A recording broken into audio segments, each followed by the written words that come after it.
Are you ready? Ready. All right, let's go. Kevin here, top 1 financial advisor and best-selling author. We are here to talk about the stock market. Snapchat released its earnings today, and it did not go well, dropping 25% in after-hours trading. So today we need to talk about what is it that we can learn from a company like Snapchat. Now, if you have been around the channel long enough, you know this is not the first time that I've brought up Snapchat because I think it can teach us a lot about the market and where we expect things to go. And that's not just a Snapchat thing in and of itself, but anytime a lot of these companies start to announce earnings, you can start to connect the threads, get your expectations in line, and then start to make some adjustments in your portfolio.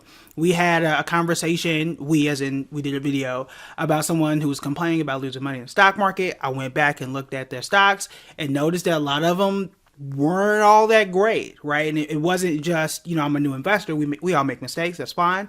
But investing in something like Snapchat, knowing what we have known for more than a year, it's like, hey, you weren't doing your research. You really weren't looking into that company. So today, I want to show you some of the things that really stood out to me and then what I would expect and how I'm going to connect the dots here. Because a lot of this comes from experience, comes from a lot of reading and just really putting things together. So let's briefly talk about a few of the things that came out in their earnings. And this is just a high level overview. If you don't know what Snapchat is, their stock symbol is SNAP, S-N-A-P, and it's not going well. So over the last 6 months, they're down 67%.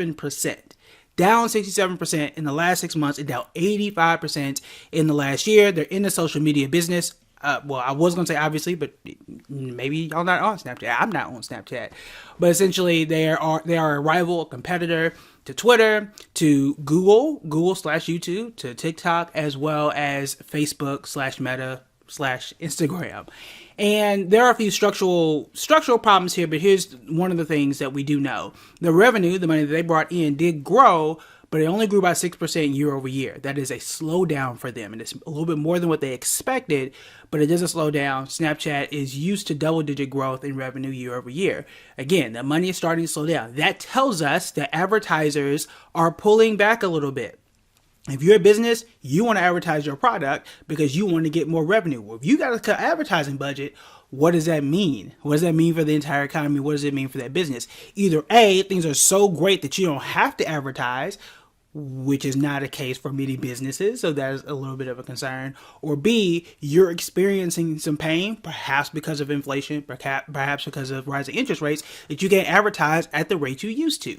These are some of the things that these businesses have to figure out and then move forward. But then there's also the Snapchat piece. Like, is the company good? That part we'll get to in just a second. But aside from all that, the other thing too is Snapchat, and this is the thing that I really don't like here. Snapchat is also, today they announced they're going to cut 20% of their staff. I believe that was about 6,000 people that they're going to let go as they're restructuring the company. I get it because they're not making as much money as they expected and what they were used to, especially in 2020. So I get some things need to change. However, the company also announced they're doing a $500 million buyback, which this is one of the reasons why I've said before why share buybacks I feel conflicted. If I own the company, that may help to boost my stock price, but it's not productive. So instead of using the $500 million that you clearly have to retain your 6,000 employees to help figure out, a way around some of the issues you're going through, you're deciding to take that money and put it back into the stock and then let those 6,000 people go. Like, I just don't think that that's the best scenario when obviously the business isn't doing well. You cutting 6,000 people is not going to make people get on Snapchat any more than they already are. So I'm just throw that out there. But aside from all this, what we also know, other than yes, the revenue grew, yes, they're cutting people, yes, they're doing the $500 million buyback, they kept referencing and they continue to reference how advertisers are spending less, but also still advertising, still bringing up the fact that Apple's privacy regulation and their privacy policy is hurting them. This is the same thing that Facebook has been talking about for almost 2 years now, and it is still affecting a company like Snapchat. This means that Apple is still reverberating, if you will, for all of these ad companies. So when Meta announces, I think next week or so, expect a line, at least a line about that. This also tells me that if advertising is slowing down on Snapchat, they might be slowing down on Twitter, which I'm pretty sure they are, but they may be slowing down on Twitter. They're likely slowing down on Facebook. They're likely going to even hurt Google's business because of YouTube and Google search. So you have to be very careful about that and just get things together. So for me personally, I own Meta. I have had Facebook shares for, almost 7 or 8 years now in my IRA. At this point, I'm looking at Meta a little bit differently now because it's been a while. Things have slid down. Meta has tried to diversify and go into the metaverse, and it's not working yet. Now, I still got some patience. We'll see what happens in December. I'll let y'all know what I do when that time comes. However, Snapchat has given us a whole lot of signals. Excuse me. They're telling us that advertising is slowing down, Apple is still hurting them, and now we get to connect the dots here. What I think the biggest problem is for Snapchat, and this is a question that you have to ask yourself as an investor, is the product good? Like, is it, I have a friend, Terry Igioma, who's a day trader. She talks about best in class. And what we're talking about here is Snapchat the best social media app, bar none? Now, yes, there are people who love Snapchat more than other places, but like when you need critical information, where are you going? If you are looking just to waste time, where are you going? You trying to figure out what is happening and trending in the news or just in society, in culture, where are you going to go? At no point is it Snapchat. Now, I'm somebody who my job here is to be on social media and educate. Like, bills get paid by doing this, and I do not have a Snapchat account because it's not that important. And that is the biggest problem, if you ask me, for Snapchat. I'm on Twitter. I've won trophies with Twitter because of breaking news, right? So when I need to know what's going on right now in the moment, it's Thursday Night Football. If I want to follow that, if I want to know like what's happening right now across the globe, I'm going on Twitter. If I want to go and argue about my friends about politics or share pictures of my kids, I'm going to Instagram. If I want to argue, I'm going to Facebook. If I want to be boring, I'm going to go to a LinkedIn. Each one of these things has a place. If I want to learn things and watch TV, quote unquote, I'm going to go to YouTube. If I want to learn how to dance and see what music people listen to, I'm going to TikTok. Each one of these platforms has a specific thing. You also see me on pretty much all those platforms as well. But aside from that, what do people go to Snapchat for? For what?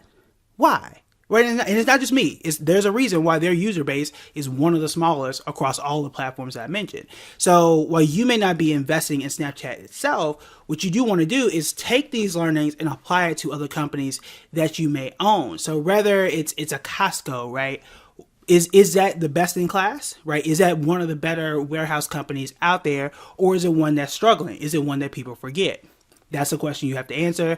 I would tend to think Costco it's a household name. People love Costco, right?